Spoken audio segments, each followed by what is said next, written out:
میرے بھائیوں، جب اس کائنات کا نظام شرک کی بنیاد پر نہیں چل سکتا، اور اللہ نے فرمایا لو کان فیہما آلہۃ الا اللہ لفسدتا، اگر اس کائنات میں ایک اللہ کے سوا کئی معبود ہوتے، کئی رب ہوتے، کائنات کا نظام درہم برہم ہو جاتا۔ جب کائنات کا نظام شرک کی بنیاد پر نہیں چل سکتا، انسان کی زندگی شرک والی زندگی کیسے سکون کی زندگی ہو سکتی ہے؟ میرے بھائی، توحید ہمیں سکون دیتی ہے۔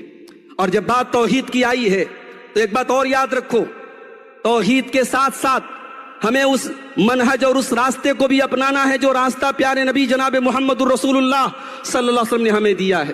میرے بھائیوں، آج ہماری تجارت میں وہ اصول کہاں اپنائے جا رہے ہیں؟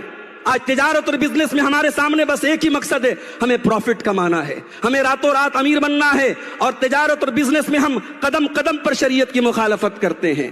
میرے بھائیوں، صحابہ کرام کی مثالیں آپ دیکھیں، انہوں نے تقوی کی زندگی اپنائی اور اللہ نے اتنی برکت دی، اتنا رزق دیا۔ عبد الرحمن بن عوف کو دیکھو، وہ کہتے ہیں میں پتھر بھی اٹھاتا تھا تو اس امید میں اٹھاتا تھا کہ اس کے نیچے مجھے سونا ملے گا۔ اتنی برکت دی اللہ نے ان کے رزق میں۔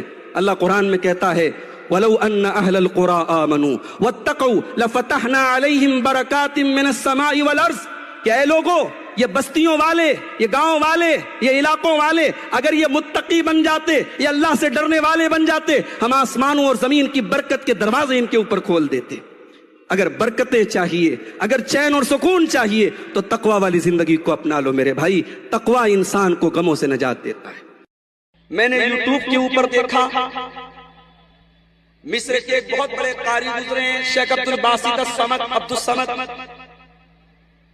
بہت بڑے قاری تھے۔ کیا آواز دی تھی اللہ نے! قرآن جب پڑھتے تھے واللہ ایک الگ ہی کیفیت پیدا ہوتی تھی۔ قاری عبد الباسط صاحب قرآن پڑھ رہے ہیں، یوٹیوب پر میں نے کمنٹ میں دیکھا غیر مسلم کہتا ہے I am non Muslim, I am Hindu, I don't know about Quran but I love your voice. کہتا ہے کہ اے قاری عبد الباسط، میں غیر مسلم ہوں، مجھے عربی زبان نہیں آتی، میں قرآن کو نہیں جانتا، مگر تیرے منہ سے جب قرآن کو سنتا ہوں تو بڑا اچھا لگتا ہے۔ یہ قرآن کی برکت نہیں تو اور کیا ہے میرے بھائیوں؟ معاشرہ اگر آج تباہی کے دہانے پر ہے، معاشرے سے اگر آج اچھائیاں ختم ہو رہی ہیں، سماج میں اگر آج برائیاں فروغ پا رہی ہیں، تو بہت بڑا رول اور بہت بڑا کردار میرے پیارے بھائیوں اس میں نوجوانوں کا ہے۔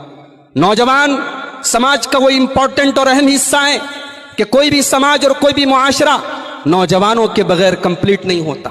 نوجوان اس معاشرے کی جان ہے، اس معاشرے کا کیپٹل ہے، اس کا سرمایہ ہے۔ اور میں ایک بات آپ سے کہنا چاہتا ہوں کہ دنیا کے ہر ملک، دنیا کے ہر سماج کے پروجیکٹ کا حصہ ہے نوجوان۔ دنیا کا کوئی ملک نوجوانوں کو کام میں لائے بغیر ترقی نہیں کر سکتا۔ دنیا کی کوئی قوم آگے نہیں بڑھ سکتی جب تک اس کے نوجوان باہمت نہ ہو، اس کے نوجوان باعمل نہ ہو، اس کے نوجوان محنتی نہ ہو۔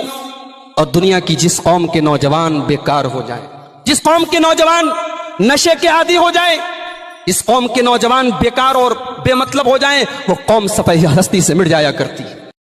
نبی کا مشن تھا قرآن کی آیتوں کو پڑھ پڑھ کے سنانا۔ اس نبی کی امتیوں نے قرآن کو الماری میں لپیٹ۔ موبائل دن بھر میں 50 بار آپ میں لیتے ہیں، کس کا میسج آیا، کس کا پیغام ہے، فیس بک پر کتنے لائک ملے، انسٹا پر کتنے لوگوں نے میری فوٹو کو شیئر کیا۔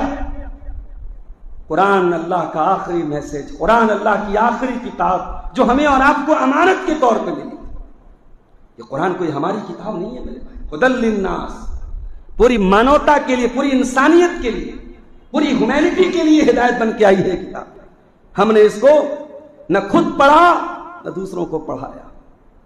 یہ موب لنچنگ کے واقعات، یہ نفرت کے واقعات، یہ ملک بھر میں زہریلے بیانات، یہ اس بات کی دلیل ہے کہ ہم نے قرآن کی تعلیم کو عام نہیں کیا میرے بھائی۔ نہ ہم نے خود قرآن کو پڑھا نہ دوسروں کو قرآن پڑھایا۔ میرے نبی کا مشن تھا یتلو علیہم آیاتہ، وہ قرآن کو پڑھ پڑھ کے سناتے۔